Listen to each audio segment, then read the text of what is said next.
Mga suki, may tanggap po ko dito Oppo F11 Pro na ang problema niya ay battery. Madali raw siyang makabat. So, buksan na natin mga suki. Hindi natin makabalik sa'yo natin nung araw. Makarami na nasa pinagdaan, pinagsamahan. Napakasakit mo ng isang kaibigan. Hindi naman natin kagustuhan yung lahat na nangyari. Ginawa naman natin ang lahat. Siguro lang, hanggang doon talaga ang buhay niya. Lahat naman tayo may kanya-kanyang oras eh. Gusto naman natin ang hindi. Hindi mo natin kayang pigilan yung plano ng Diyos. Ako may kasalanan kung bakit nawala si Roque. Dapat din nila kayo sumama sa akin eh.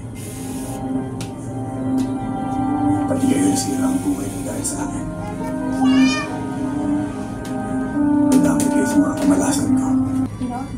So ito yung battery niya, lumobo na. That's why I recommend Liberty every day to support a stronger body and sharper brain. Lumobo yung battery na compare sa ipapalit natin yung manipis. Ayan po mga suki. So ipapalit na natin. Obligasyon is ibigay yung the best para sa kanya. From the start,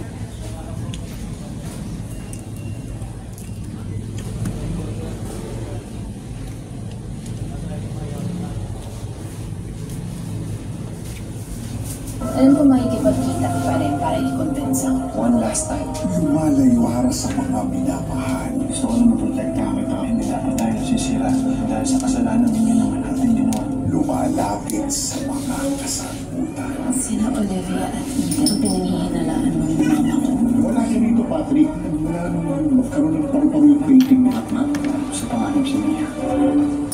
It's okay to not be okay. Ang huling kwento.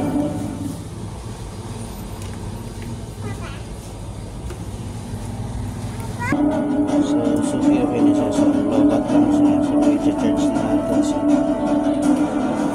Yun lang mga suki. Okay na po yung Oppo F11 Pro. Pinalitan natin yung battery.